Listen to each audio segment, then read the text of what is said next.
केलं पाहिजे माननीय विरोधी पक्ष सभापती महोदय,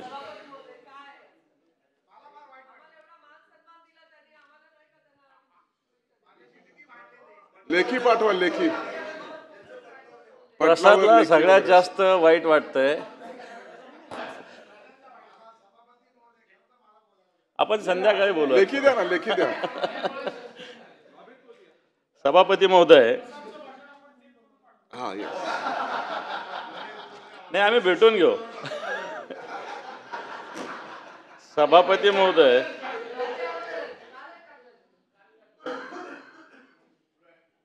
मी सगळ्यात आधी पूर्ण सभागृहाचं आणि सगळ्यात महत्त्वाचं माननीय मुख्यमंत्री देवेंद्रजी फडणवीस साहेब,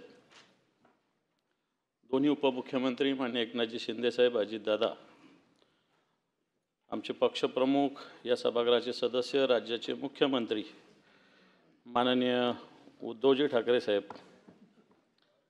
त्याचप्रमाणे प्रवीणजी दरेकर, सतीश पाटील, शशिकांतजी शिंदे, अनिल परबजी, आशिषजी शेलार,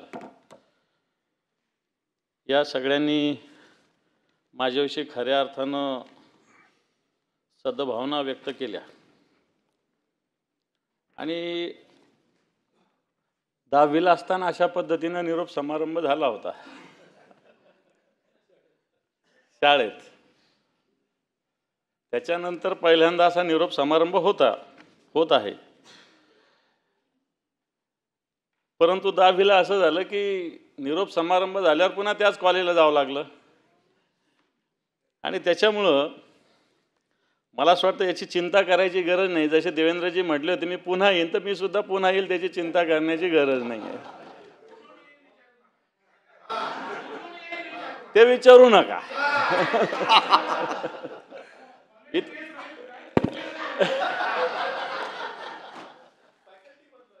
आणि मी सगळ्यात महत्त्वाचं सगळ्यांनी एक सांगितलेलं आहे की मी एक कार्यकर्ता आहे, मी एक शिवसैनिक आहे. त्याच्यामुळे आत्ता महिना दीड महिन्यापूर्वी विराट कोहली रिटायर्ड झाले, रोहित शर्मा रिटायर्ड झाले, पण त्यांनी फक्त सांगितलं की आम्ही कसोटी खेळणार नाही, बाकी वन डे आणि 2020 खेळणार. तसं मी फक्त इथे येणार नाही, बाकी माझ्या सगळ्या मॅचेस चालू राहतील सभापती महोदय. त्याच्यामुळं मी सगळ्या पदावर, पण सगळेजण हे विसरले की मी शिवसेनेचा नेता सुद्धा झालो आता.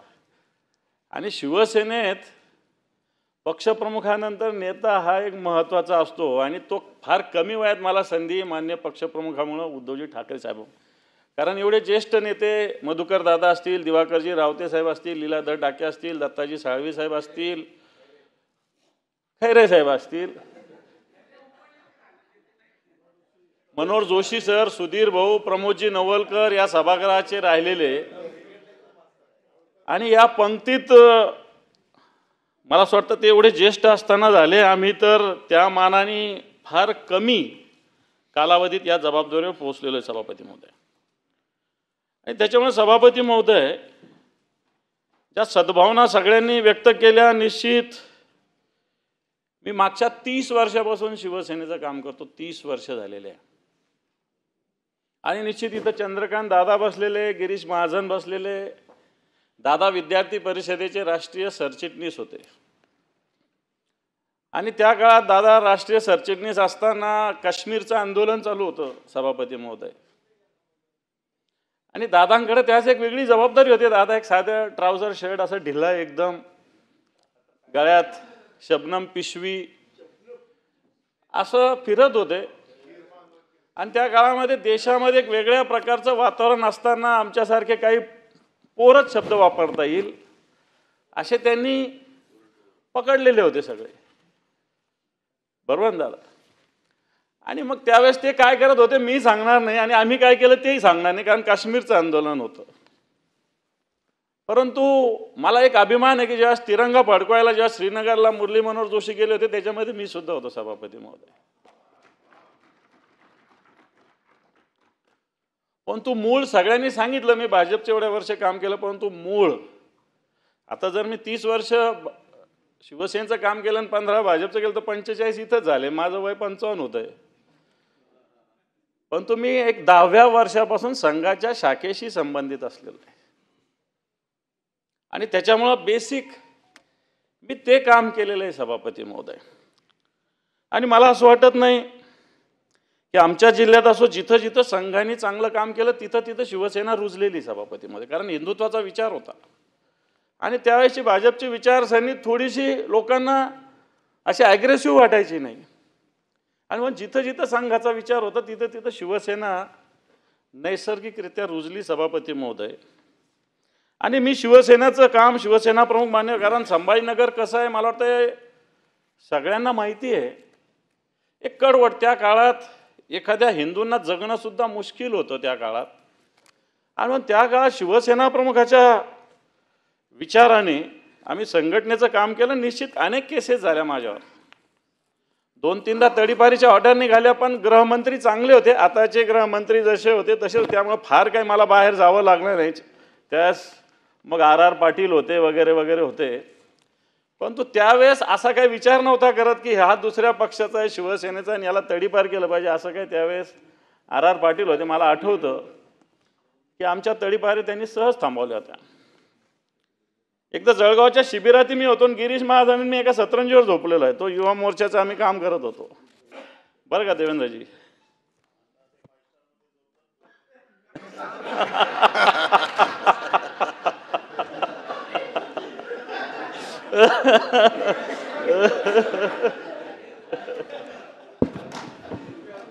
सभापती महोदय, पण हे सगळं होत असताना मला एक प्रसंग सांगावा लागेल सभापती महोदय. माननीय शिवसेना प्रमुखांकडे एकदा इसवी सन 2000 साली आम्हाला बोलवलं होतं, म्हणजे 25 वर्षापूर्वी. आणि आमच्या शहराचा काही शहर प्रमुख ठरवायचा होता. आणि त्यावेळेस शिवसेना प्रमुख मुलाखत घेऊन अशा पद्धतीनं नियुक्ती करायची. माझी 2004ला जिल्हा प्रमुख त्यांनी मुलाखत घेऊनच नियुक्ती केलेली आहे. पण 2000चा प्रसंग मला आठवतो. आमच्या शहरातले 2 जणांना शिवसेना प्रमुखांनी बोलवलं होतं शहर प्रमुख करण्यासाठी. आणि त्यावेळेस थोडंसं आमच्या इथं राजकीय वातावरण खैरे साहेब रावते साहेब असं चालू होतं. आणि आम्ही दोघं गेल्या गेल्या शिवसेना प्रमुखांनी आम्हाला विचारलं, का रे तुम्ही खैरेंचे का रावतेंचे? आम्ही घाबरलो. असा प्रश्न विचारला. साहेब आम्ही म्हटलं आम्ही ना खैरे साहेबांचे ना रावते साहेबांचे, आम्ही तुमचे आहोत. मला असं वाटतं बाळासाहेबांनी जे उत्तर त्यावेळेस दिलेलं ते आजही माझ्या हृदयावर माझ्या मनावर कोरलेलं आहे. शिवसेना प्रमुख मान्य बाळासाहेब ठाकरे असं म्हटले, माझे कशासाठी राहता? उद्या मी शिवसेना सोडली तर? मी शिवसेना सोडली तरी शिवसेना तुम्ही सोडू नका, तुम्ही शिवसेनेचे राहा, बाळासाहेब ठाकरेंचे सुद्धा राहू नका, हे बाळासाहेब आम्हाला बोलले होते. आणि मला असं वाटतं अशा पद्धतीनं निष्ठा ही बाळासाहेबांनी रुजवलेली आहे आणि या निष्ठेनं आम्ही काम करतोय. सभापती महोदय, निश्चित बऱ्याच जणांना वाटत असेल की आता सेंड ऑफ आहे, टर्म संपली म्हणून नाराजी वगैरे काय असायचं काही कारणच नाही आहे. कारण पहिल्या वेळेस मी निवडून येऊन आम्ही कधी विचार केला होता की अशा खुर्चीवर आम्हाला बसायला भेटणार आहे?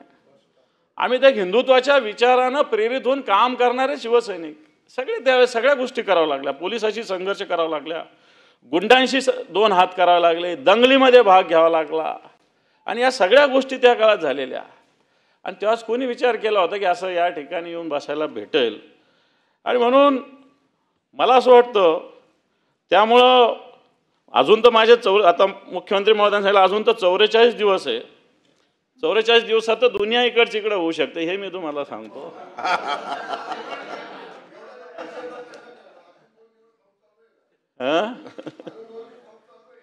आता ते मुख्यमंत्री महोदयांनी सांगितलं आज घ्या म्हणून.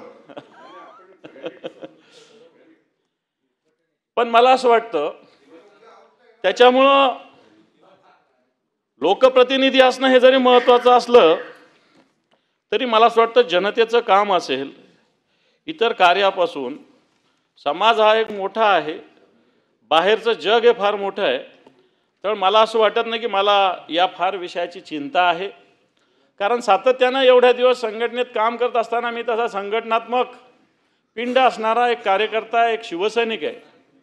आणि म्हणून मला मागच्या काळामध्ये निश्चित वेदना झाल्या, ज्या ज्या गोष्टी झाल्या त्याच्यामुळे वेदना झाल्या.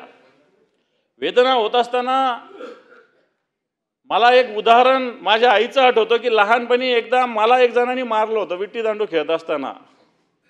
फडणवीस साहेब, एक जणांनी मला मारलं आणि मी रडत घरी गेलो. आताची आई असती आशीजी तर तिनं त्याला मलमपट्टी लावली असती. माझ्या आईनं मला आणखी मारलं. मी म्हटलं का मारते? म्हणे तू मार खाऊन घरी कसा आला? त्यांनी 2 दांडे मारले होते दादा, मी जाऊन त्याला 6 दांडे मारले आणि आत्तापर्यंत कधी मार खाऊन घरी गेलेलो नाही हेही तुम्हाला सांगतो. आणि येणाऱ्या काळात त्याचा मार खाऊन घरी जाणार नाही, मारूनच घरी जाईल. हा माझ्या आईनं मला दिलेला संस्कार.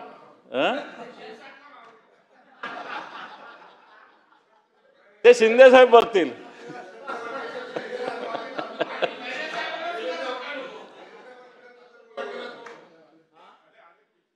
मला असं वाटतं, मी आता सगळ्यांनी सांगितलं की मी विचारानं सगळ्या गोष्टी करेल. त्यावेळेसचं वातावरण वेगळं होतं. परंतु मला एक अभिमान आहे की ज्या विरोधी पक्षनेते म्हणून गप्र प्रधान रासू गवई, मान्य शरद पवार साहेब, नितीन गडकरीजी, प्रमोद नवलकर साहेब आणि मेन उत्तमराव पाटील. मी उत्तमराव पाटलांच्या बरोबर सुद्धा त्यावेळेस आम्ही थोडंसं काम केलेलं आहे. आणि म्हणून उत्तमराव पाटलांसारखे नेते या सगळ्या विरोधी पक्ष नेता म्हणून ज्यांनी जबाबदारी पार पाडलेली आहे. मी निश्चित दादा इथं आहे, मी विद्यार्थी परिषदेचं पण काम केलेलं आहे त्या काळात काश्मीर आंदोलनामध्ये निश्चित. आणि याच्यात सगळ्यात महत्त्वाचं, जसं सभागृहामध्ये सगळे लोक वेगवेगळ्या पद्धतीनं बोलत आहे. मागच्या काळाची निवडणूक झाली. या निवडणुकीत मी शिवसेना भारतीय जनता पार्टीचा उमेदवार होतो आणि मला असं वाटतं तोही किस्सा सांगायला काही हरकत नाही. ही निवडणूक असताना 2-3 महिन्यापूर्वी एकदा उद्धवजी ठाकरे साहेबांचा फोन आला आणि ती इलेक्शन कधी अंबादास असं त्यांनी विचारपूस केली. असंच कुठेतरी ग्रामीण भागात दौऱ्यावर मी होतो. मी म्हटलं साहेब 2-3 महिन्यांना आहे. साहेबांनी मला विचारलं, मला वाटतं मिलिंद नार्वेकर पण इथं असतील, त्यांच्या फोनवरून फोन आला होता. नाही आहे. आणि ती इलेक्शन तू लढतो का अशा प्रकारचा प्रश्न सभापती महोदय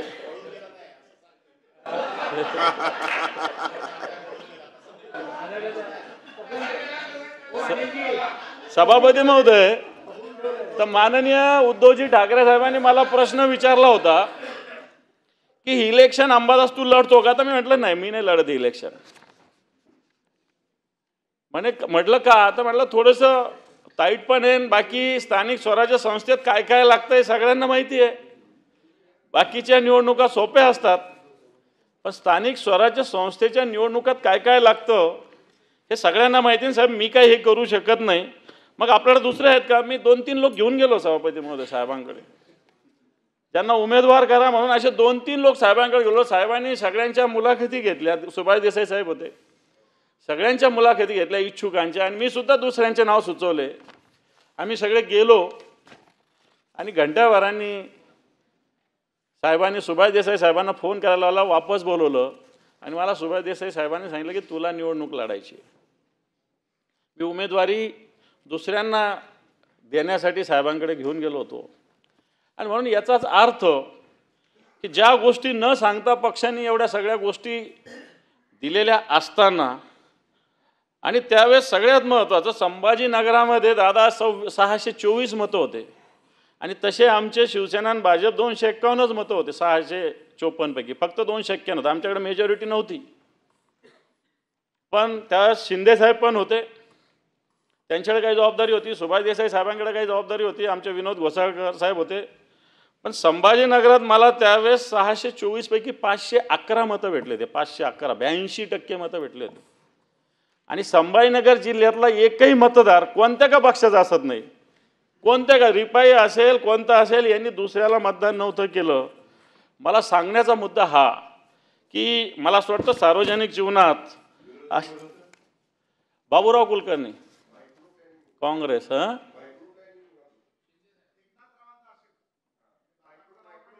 मायक्रो प्लॅनिंग प्रत्येकाला जबाबदार आहे. मी शिंदे साहेबांचे नाव घेतलं ना, पण माननीय उद्धवजी ठाकरे साहेबांनी उमेदवारी दिली होती आणि मला चांगलं माहिती आहे देवेंद्रजींनी सुद्धा काय सजेशन दिलं होतं हेही मला चांगलं माहिती आहे. त्या सगळ्या गोष्टी इथं बोलण्याची काही गरज नाही. देवेंद्र फडणवीस साहेब तेव्हा मुख्यमंत्री होते, दादा प्रदेशाध्यक्ष होते. या सगळ्या गोष्टी त्यावेळेस कशा पद्धतीनं केलं हे मला चांगली त्याची माहिती आहे, जाणीव आहे.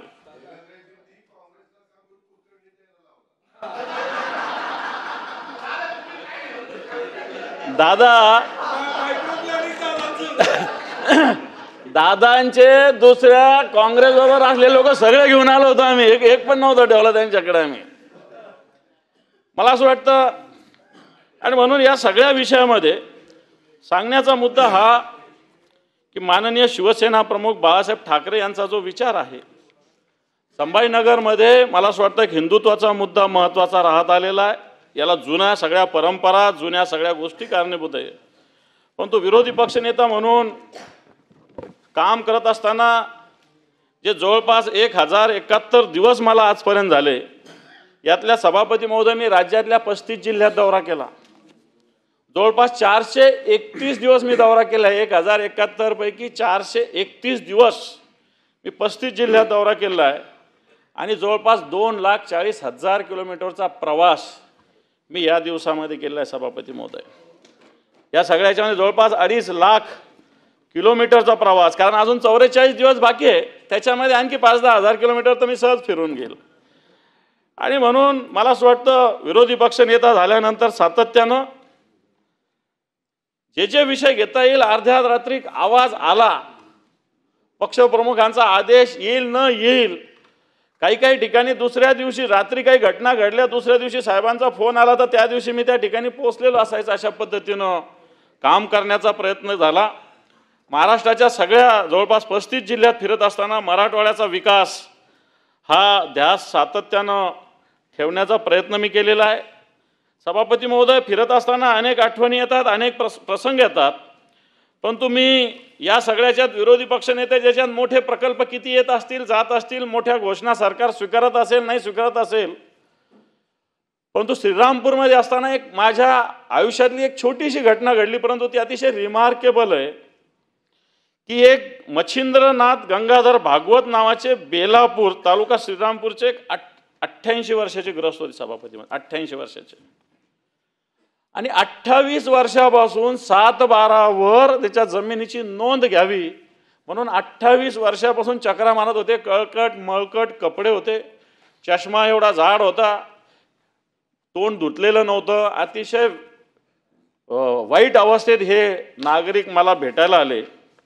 आणि सभापती महोदय, मी माझ्या शिवसेना स्टाईल तिथल्या तलाठ्याला फोन लावला, 10 मिनिटात इथं ये म्हटलं. त्यांनी उत्तर असं तसं द्यायचा प्रयत्न केला, पण मी त्याला 10 मिनिटात ये म्हटलं आणि त्याला सांगितलं इथं स्टेजच्या मागे बस आणि 10 मिनिटात 7/12 तयार करून दे. मुख्यमंत्री महोदय, खरोखर 10 मिनिटात 7/12 बनला, जो 28 वर्ष झालेला नव्हता. आणि त्याचे जे अश्रू आले, मला असं वाटतं हीच कामाची पावती आहे. पण हेही सांगण्याचा मुद्दा आहे की एवढ्या कामाला एखाद्या नागरिकाला 28 वर्ष फिरावं लागतं दादा, हा पण एक महत्त्वाचा मुद्दा आहे. छोटासा विषय 7/12 नोंद करण्याची, पण 28 वर्ष फक्त तलाठ्याला बोलवलं. आता बरेच काय प्रति तलाठी असतात, लॅपटॉप सोबत असतात, मी त्याला म्हणलं इथून स्टेजवरून तू उठायचं नाही, तो 7/12 तयार केल्याशिवाय. आणि सभापतीमध्ये त्यांनी खरोखर 10 मिनिटात 7/12 बनवून दिला मला. ज्या गोष्टीसाठी 28 वर्ष एक नागरिक फिरत होता. सांगण्याचा मुद्दा हा की लोकांचे छोटे छोटे प्रश्न असतात, पण सोडवण्यासाठी एक प्रामाणिकता आवश्यक असते. आणि मला असं वाटतं ज्या पद्धतीनं एक प्रशासनाने काम करण्याची आवश्यकता असते, वाटतं ती करण्याची गरज या निमित्तानं आहे. सभापती महोदय, माननीय मुख्यमंत्र्यांनी सद्भावना व्यक्त केल्या. सावरकर भक्त, मी सावरकर भक्त असल्याचा मला सार्थ अभिमान आहे. रक्ताने सह्या केल्यात सभापती महोदय, आम्ही सावरकरांसाठी आम्ही रक्ताने सह्या केल्या होत्या आणि अजून सावरकरांसाठी रक्त सांडण्याची गरज पडली तर ती सुद्धा सांडण्याची आमची तयारी आहे. सावरकरांच्या बाबतीत कोणत्याही प्रकारचं सभापती महोदय, संभाजीनगरात वंदे मातरम सभागृह आहे. आता सकाळी दादांना मी त्या विषयावर बोललो. 1982ला राष्ट्रपती ग्यानी जैलसिंग आले होते. त्यांनी तिथं कोनशिला रचली होती. मराठवाडा मुक्ती संग्रामाचं आंदोलन त्या जागेवरून सुरू झालं होतं. त्यावेळेस तिरंगा फडकवायला बंदी होती संभाजीनगरात, पण गोविंदभाई श्रॉफच्या नेतृत्वाखाली जवळपास 32 ठिकाणी संभाजीनगरात तिरंगा फडकवला गेला. अशी ती जागा आहे दादा वंदे मातरम सभागृह. आणि म्हणून हे वंदे मातरम सभागृह आम्ही सातत्यानं जवळपास 30-35 वेळेस आंदोलनं केली, त्याच्यासाठी जेलमध्ये गेलो आणि शेवटी मला असं वाटतं 2014ला याला मान्यता झाली. आणि हे वंदे मातरम सभागृह उदय सामंत त्या खात्याचे मंत्री उच्च तंत्र शिक्षणाचे झाले. बऱ्याच दिवस पेंडिंग असलेलं काम निश्चित काँग्रेसच्या काळात मंजूर झालं होतं, पण तो पूर्ण झालं नव्हतं. मागच्या काळात उद्धवजींच्या सरकारच्या काळात हे वंदे मातरम सभागृह पूर्ण झालं आणि नंतर दादांनी येऊन त्याचं उद्घाटन सभापती महोदय केलेलं आहे. संभाजीनगरच्या नामांतराविषयी अनेक आंदोलन झाली, जेल झाली. 9 मे 1988ला संभाजीनगरला शिवसेना प्रमुख मान्य बाळासाहेब ठाकरे यांनी संभाजीनगर औरंगाबाद नाव संपवून संभाजीनगर नामांतरण औरंगाबादचं केलं. 9 मे 1988. आणि या 9 मे 1988 पासून शिवसेना प्रमुखांनी जे नाव जे संभाजीनगरला दिलं, निश्चित उद्धवजींची कॅबिनेटमध्ये याला मान्यता मिळाली. नंतर तुम्ही छत्रपती संभाजीनगर केलं असेल, काही हरकत नाही, परंतु आमच्या दृष्टीनं या शहराचं नाव, जिल्ह्याचं नाव संभाजीनगर झालं हे सगळ्यात महत्त्वाचं आहे. आणि याची मुहूर्तमेढ शिवसेना प्रमुख मान्य बाळासाहेब ठाकरे यांनी 9 मे 1988ला रोवलेली सभापती महोदय. आपण सभापती महोदय दादा पण बोलले. दादांबरोबर विरोधी पक्षनेता म्हणून काम करण्याची बऱ्याच दिवस मी काम केलं. काम करत असताना दादांच्या बऱ्याच गोष्टी शिकायला आल्या. टापटिपपणा असेल, वेगळं असं डिसिप्लिन असेल. दादांची निश्चित त्यांच्यासोबत काम करताना मी दादांच्या बऱ्याच गोष्टींचा स्वीकार करण्याचा प्रयत्न केला. हो ना, अजितदादांचाच बोलतो. विरोधी पक्षनेते तेच होते, हे दादा कुठं विरोधी पक्ष. शिंदे साहेबांनी सांगितलं की पूर्णविराम, स्वल्पविराम. स्वल्पविरामच हा, पूर्णविराम तर काही होणार नाही. पूर्णविराम अजून याला वेळ आहे, त्याच्यामुळे निश्चित हा स्वल्पविरामच राहील. आणि सगळ्यात महत्त्वाचं मान्य उद्धवजी ठाकरे साहेबांनी ज्या ज्या भूमिका, खरं तर ते आमचे कुटुंब प्रमुख आहेत, आमचे पालक आहे, आणि म्हणून त्यांनी ज्या पद्धतीनं भूमिका आणि भावना व्यक्त केली ही सुद्धा महत्त्वाची. निश्चित जेव्हा मी विरोधी पक्षनेता झालो तेव्हा जे ग्रामीण भागाला सर्वसामान्य शिवसैनिक, जिल्हा स्तरावर काम करणारा शिवसैनिक, राज्यस्तरावर असा काम करू शकेल का नाही शकेल हे पक्ष नेतृत्वाच्या मनात शंका निर्माण होऊ शकते. आणि निश्चित ही झाली असेल नसेल मला माहिती नाही, पण तो असं असताना मोठ्या विश्वासानं त्यांनी जबाबदारी माझ्याकडं दिलेली होती. आणि मी आक्रमक राहिलो, पण आक्रस्ताळेपणा कधी केला नाही. सगळ्यांनी कबूल केलं. कोणावरही व्यक्तीवर टीका टिप्पणी करण्याचा मी प्रयत्न कधीच केलेला नाही. विचार म्हणून, तत्व म्हणून निश्चित विरोध केला असेल, कोणत्याही मंत्र्याला केला असेल, त्याच्यात काही वावगा असायचं काही कारण नाही. शेवटी माझी जबाबदारी, मी या खुर्चीवर बसलो तर ती माझी जबाबदारी विरोधी पक्षनेता होणं. नाही तर विरोधी पक्षनेता आणि सत्ताधारी सगळेच सोबत राहिले तर त्याच्यात मजा काय येणार आहे. आणि म्हणून तत्व आणि विचार म्हणून मग कोणावरही असेल, मुख्यमंत्र्यावर असेल, उपमुख्यमंत्र्यावर असेल किंवा एखाद्या कोणत्याही मंत्र्यावर असेल, निश्चित. आणि मला हेही कबूल करावं लागेल की प्रत्येक गोष्टीमध्ये सरकारने, विरोधी पक्षांनी मांडलेली भूमिका स्वीकारलेली आहे. गणवेशाचा विषय मी सातत्यानं मांडला होता. मान्य फडणवीस साहेबांनी ताबडतोब त्याच्यामध्ये निर्णय घेतला. यावर्षीपासून पॉलिसी चेंज झाली. असे अनेक विषय सांगतायत. इन्शुरन्स, शेतकऱ्यांना गोपीनाथ मुंडे इन्शुरन्सची योजना असेल, अब्दुल सत्तार आणि आम्ही सोबत असायचो तेव्हा कृषी मंत्री असताना. त्यांना सांगितलं की इन्शुरन्स कंपनीचे घरं भरण्यापेक्षा आपल्या तहसीलदाराला अधिकार दिला पाहिजे. आणि नंतर सरकारने, कॅबिनेटने त्याच्यामध्ये सुद्धा ह्या योजना बदलण्याचा सभापती महोदय निर्णय घेतलेला आहे. म्हणून सभापती महोदय, निश्चित विरोधी पक्षनेता म्हणून काम करत असताना काही जणांना एखाद्याच बोललो असेल, काही याला असेल, पण तो माझा उद्देश सगळ्यात महत्त्वाचा, आपला महाराष्ट्र हा राहिलेला आहे. आपला महाराष्ट्र महत्त्वाचा आहे. आपल्या महाराष्ट्राचा स्वाभिमान महत्त्वाचा आहे. आपल्या महाराष्ट्राचा विकास महत्त्वाचा आहे. आणि म्हणून त्या हेतूनं मला असं वाटतं एखाद्यावर टीका केली, टिप्पणी केली तरी त्याला काही घाबरण्याची गरज नाही. सभापती महोदय, अशी जी शेलार यांनी पण तत्परता, तडप, तात्विक आणि तलवार आम्हाला शिवसेना प्रमुखांनी शिकवली सभापती महोदय. त्या काळामध्ये हिंदुत्वासाठी गल्लोगल्ली अशी शिबिरं व्हायची सभापती महोदय. शिवसेना प्रमुख मान्य बाळासाहेब ठाकरे यांनी काही लोक संभाजीनगरला पाठवले, ते नंतर आम्ही आमच्यातले लोक तयार केले. आणि ही तलवार अन्यायाविरुद्ध उचलण्यासाठी शिवसेना प्रमुखांनी खऱ्या अर्थानं आम्हाला शिकवली. आणि म्हणून तलवार ज्या वेळेस या समाजात उचलायची गरज पडेल मग ती उचलण्याची शिकवण या हिंदुत्वाच्या विचारानं सातत्याने दिली. तत्परता, तडप आणि तात्विकता तर असलीच पाहिजे. विदाऊट तात्विकता कोणती गोष्ट करण्यासाठी मला असं वाटतं मजा येऊ शकत नाही. आणि म्हणून आज विरोधी पक्षनेता म्हणून तुम्ही निरोप देत असताना अजून माझा निश्चित 1-1.5 महिन्याचा कालावधी आहेच, परंतु निश्चित या सभागृहाने खालच्या सगळ्या मंत्र्यांनी सुद्धा निश्चित सहकार्य केलेलं आहे. सातत्यानं सगळ्यांनी एकमेकांना सांभाळून घेण्याचा प्रयत्न केला आहे. सातत्यानं सगळ्यांनी महाराष्ट्राचा विकास हा उद्देश समोर ठेवलेला आहे. आणि मला वाटतं आपल्या महाराष्ट्रापेक्षा काही मोठं नाही आहे. आणि म्हणून मला असं वाटतं मी निश्चित समाधानी आहे. समाधानी होत असताना जे जे कार्य या खुर्चीवर बसून झालेलं, ही तर खुर्ची नाही, ही जबाबदारी मी समजतो. ही काय खुर्ची थोडी, ही जबाबदारी आहे. आणि म्हणून जे जे कार्य झालेलं आहे ते निश्चित एका या महाराष्ट्राच्या हिताच्या विचारानं, शिवसेना प्रमुखाच्या विचारानं सगळं पूर्ण झालेलं असं मला वाटतं. हो. आणि म्हणून सभापती महोदय, सातत्यानं आधी रामराजे निंबाळकर आपल्यामध्ये सदस्य म्हणून, सभापती म्हणून होते, निलमताई होत्या. आम्ही नवीन सदस्य असतानाही सातत्याने आम्हाला वेगवेगळ्या भूमिका मांडण्यासाठी संधी दिली, वेगवेगळे विषय मांडण्यासाठी त्यांनी संधी उपलब्ध केली.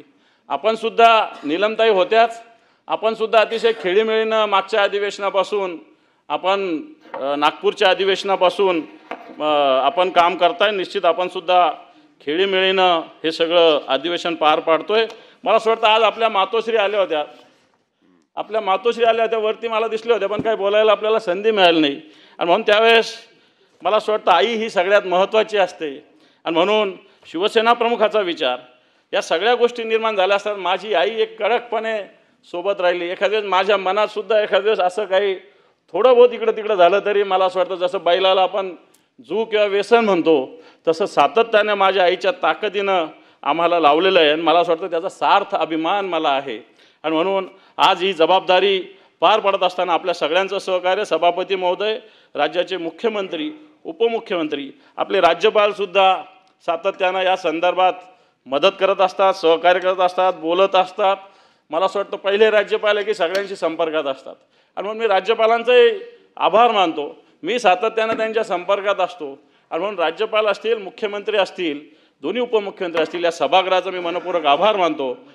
आणि हे सगळं करत असताना मला असं वाटतं आपल्या इथले सगळे कर्मचारी, मग साधा शिपाई असेल आपले सगळे सिक्युरिटी असतील, आपले विधानमंडळातले सगळे सचिव असतील, सातत्यानं सहकार्याची भूमिका सगळ्यांनी घेतलेली. मी त्यांचंसुद्धा मनपूर्वक आभार मानतो, आपलं आभार मानतो. आणि निश्चित देवेंद्र फडणवीसांचं वाक्य करतो, मी पुन्हा येईन. धन्यवाद.